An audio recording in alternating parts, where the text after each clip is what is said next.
রাম মন্দির উদ্বোধনী অরাজনৈতিকভাবে সাধারণ মানুষের উচ্ছ্বাস। সুবিশাল রাম মন্দির তৈরি করে শোভাযাত্রা করবে শান্তিপুরের হরিপুরবাসী। আগামী 22শে জানুয়ারি সেই চির প্রতীক্ষিত রাম মন্দিরের উদ্বোধন। প্রায় 500 বছর বাদে আবারও রাম মন্দির প্রতিষ্ঠা হওয়ার কারণে উচ্ছ্বসিত সকল ভারতীয় সনাতনীরা। অযোধ্যায় রাম মন্দির স্থাপন উপলক্ষে বছরভর চলছে নানান আয়োজন। রাম মন্দির ট্রাস্ট, রাষ্ট্রীয় সংবাদ সেবক, হিন্দু মহাসভা সহ নানান ধর্মীয় সংগঠন যেমন প্রচারে নেমেছে, তেমনই বিজেপির বিভিন্ন শাখা সংগঠন থেকে শুরু করে সাধারণ অরাজনৈতিক মানুষও এই উচ্ছ্বাসে সামিল হয়েছেন।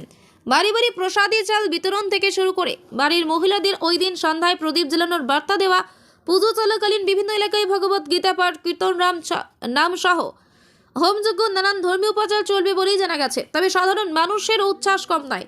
তারাও জানাচ্ছেন, রাজনীতি সারা বছর, কিন্তু রাম মন্দির প্রতিষ্ঠা 500 বছর বাদে এই প্রথম। আজ নদিয়া শান্তিপুরে এই রকমই অরাজনৈতিকভাবে উচ্ছ্বাসের চিত্র ধরা পড়ল আমাদের ক্যামেরায়।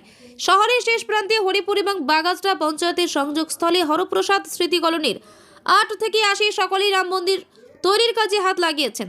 এলাকার যুবক কাকন হালদার জানাচ্ছেন, মহিলা হোক বা পুরুষ কিংবা কিশোর, যুবক কিংবা বৃদ্ধ, যে যার কাজ সেরে সন্ধ্যায় একত্রিত হন পাড়ার ক্লাবে, সেখানে সকলেই হাতে হাত লাগান।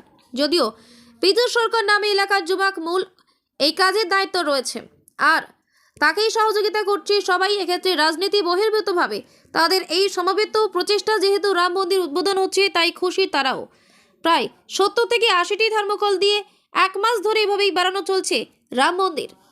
আজ চূড়ান্ত পর্যায়ে রং করার কাজ শেষ হলো। এরপর ভগবান রামের শিশু অবস্থা অর্থাৎ রাম লালার ছবি বসানো হলেই সমাপ্ত হবে।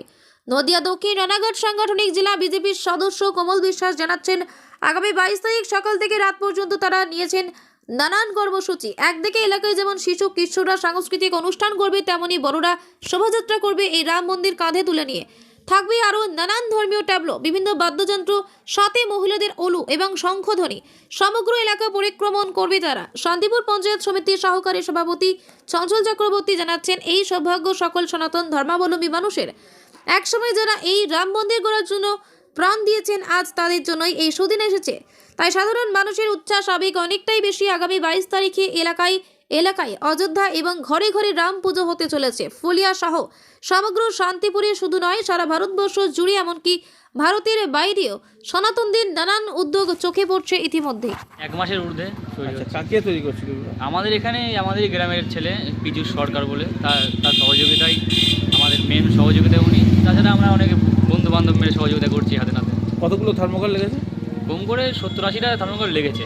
আচ্ছা, তো কত মানে সময়, প্রতিদিন কি সময় দিয়ে নিয়মিত? হ্যাঁ, প্রতিদিন রাত্রিরে কাজের ফাঁকে যে যেমন পারে সময় দেয় এসে। এটা কি শুধু মানে বিজেপি যারা করে সেরকমই? না, ওই রকম কোনো ব্যাপার না। সকল সনাতন ভাইদের বলা হচ্ছে, বিশেষ করে আমাদের 22 তারিখে যে র্যালিটা বের করা হবে আমাদের হরিপুর থেকে, হরিপুরের পুরো রোড শোটা হবে।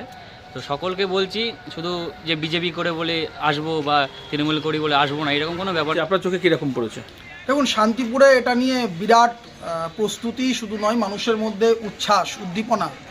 কারণ 500 বছরের হিন্দু সনাতনীদের আশা আকাঙ্ক্ষা পূরণ হতে চলেছে আগামী 22শে জানুয়ারি। ফলে মানুষের মধ্যেই একটা বিরাট উচ্ছ্বাস, উদ্দীপনার মধ্যে দিয়ে মানুষ নেমে পড়েছেন রাম মন্দির, যে ভব্য মন্দিরের শুভ উদ্বোধন, তাকে আনুষ্ঠানিকভাবে পালন করতে।